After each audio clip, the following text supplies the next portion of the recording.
Good afternoon. It's around 2 o'clock, I think. I got up and mowed next door since I wasn't able to do that yesterday. Listened to a new Shaytards podcast or When the Kids Go to Sleep podcast. I miss those. Those make mowing go by in 5 minutes, and I can do that. So now all 4 yards are done until Monday. Whoop-de-frickin-do. I get a few days off, and then we get to start everything again. But it was good to get that done. So I just got a shower from that and came in, and there was some mail awaiting me. One was this box from Precision Time. This is the finger that I sent in, and here it is. It looks like they fixed the hands from calibrating correctly. We'll start the little timer there, let it go to 5 seconds, stop, and then we'll reset with the bottom pusher. And it resets all the hands to the 12 o'clock position. The 2:30 subdial is a seconds counter, so obviously that won't reset, but the 9:30 subdial is a minute counter and the 6 o'clock subdial is an hour counter, and they all reset correctly. They were unable to replace the case back. It's just a little scratched up. They said they don't have those parts anymore, so that's no big deal. And I don't think they even replaced the battery. I asked them to do all this stuff, but here is the sales receipt. I was told that, okay, intro. Have you ever seen?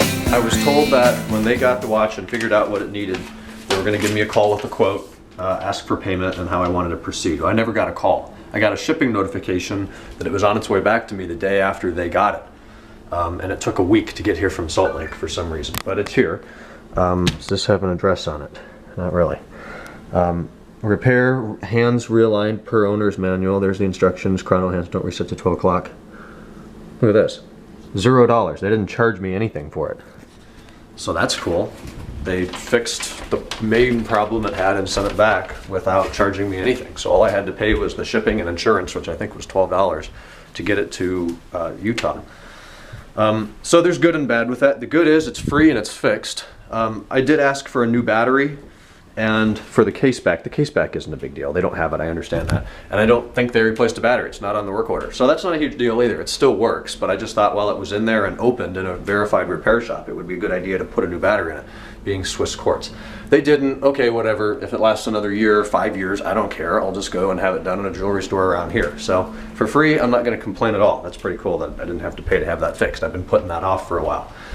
I ordered a new band for it. Nothing on my statement. It's been 2 weeks and I have nothing in the mail, so it looks like I'm gonna have to chase them down on that. But the watch is back and it works.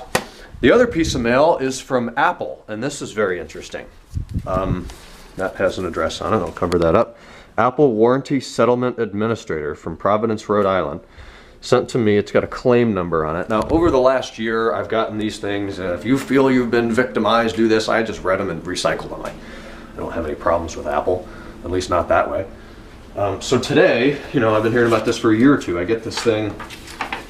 Dear me, enclosed is a check in the amount of $187.20 representing your settlement award in Apple iPhone/iPod warranty litigation. The amount of your settlement award has been calculated according to the terms of the settlement that was approved by court. And then there's a applewarrantysettlement.com for more information. The check enclosed must be cashed by January 21st, 2015. After that date, the check will be void. So, does this have any important information on it? I guess it might have a routing number on the bottom, but there is a check for $187.20. Bank of America in Atlanta, Georgia. So is this actually a check for $187 from Apple that I can go and deposit and see a cash benefit in my checking account balance? I don't know. I mean, I'm skeptical because nobody really gives anybody money in this world.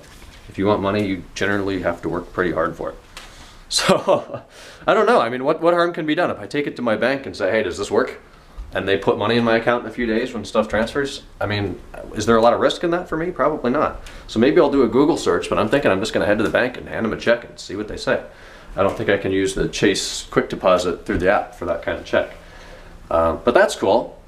So maybe there was something in warranty information that went to court, and anybody with certain serial number iPod touches or something that I probably sold 5 years ago gets a settlement from. I don't know, but that's cool. So I get $187 in cash for free, maybe, and my watch comes back for free. So that's awesome. So it's been a pretty good day that way. It's also freaking beautiful outside. It's like 73 degrees and not a cloud in the sky. We're in an entire week of San Diego weather right now, and I wish it would forever be like this. Look at that. That is freaking gorgeous. The grass is green, the leaves are still mostly green.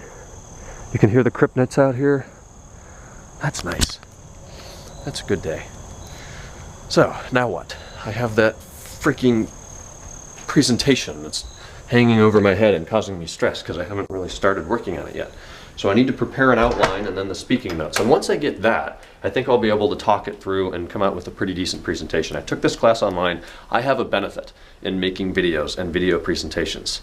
Let's say today's day 1387. I've made 1,387 consecutive days of video presentations. These are not formal at all, but it's still speaking in front of a camera and an audience of a varying size, anywhere between 1 and some of the videos have 300,000, 400,000, or 500,000 views. So I think I have that going for me. Plus E39 Source, Ryan Knows Tech, Ryan Tech Course, James R. Schultz, all those different channels. Tech Inform Us, I've made probably over 2,500 videos in the last 5 years. So one more shouldn't be too bad.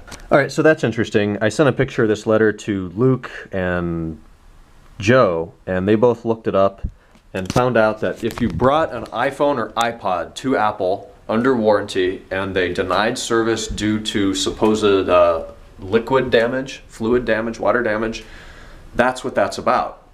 So that's interesting because I don't even know how long ago. I've had an iPhone since 2010, so I would say 6 years ago when I had an iPod Touch, I don't even know what it was, 2nd or 3rd generation.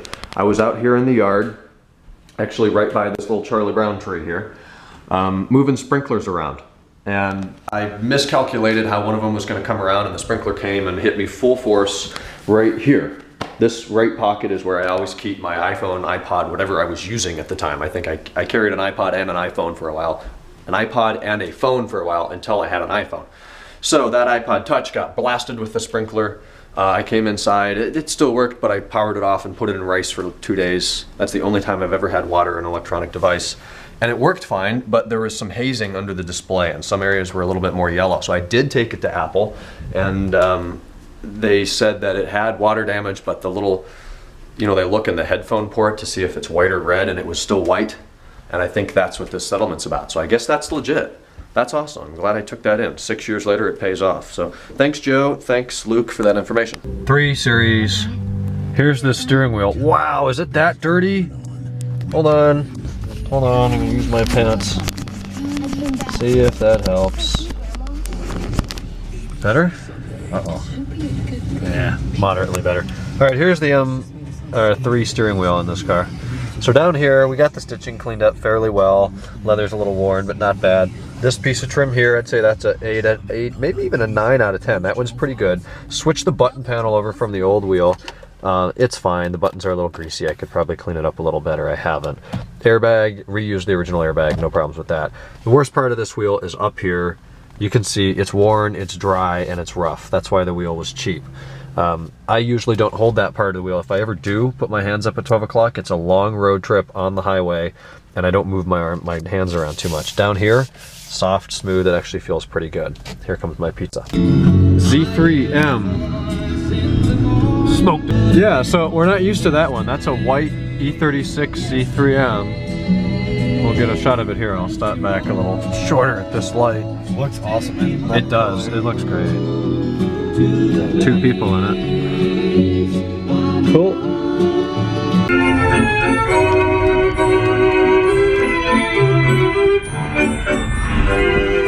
Happy Friday night, guys. We're tormenting the kids of Western Reserve Academy with our carnival music. yeah, we did Bee Gees and topped it off with some carnival music. Friggin' rights we did. Well, there's the updated table. iPad box is gone, and now I've got 4 iPhone boxes. I had a 4. When I sold the 4, that was during the days when Gazelle wanted the box and the cables, so I don't have the box for that.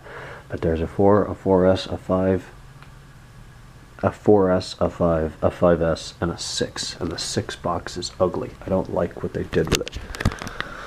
So, what time is it? Is it 4 a.m.? Almost. It's 2:20. Kenan came over. We watched U-571. It's a German submarine kind of video, World War II era. It was pretty good, actually. I enjoyed it. So I just took Kenan home. We took the 330 out tonight. I cleaned up the M5, did the normal weekly routine on that, talked to Hassan for an hour or 2. while I did that. I got a little bit of a head start on my, not even a head start, but I worked on the outline for that speech a little bit, got that underway. Deposited the check from Apple, that was accepted. Gazelle sent me payment for the 5S, so that's cool. That's in my PayPal now. So it was a good productive day with that and mowing and stuff today. But now I'm gonna get upstairs, do the normal YouTube and emails and crap before bed, and that's it. Tomorrow I'll go to the grandparents' house, do some work for them during the day, probably finish that outline over there if I get some free time. And then Sunday is going to be the speech film day and the normal house cleanup day in preparation for the week. I don't think there's any exams though next week, so that'll be nice. All right, that's it. Talk to you guys on Saturday. Good night.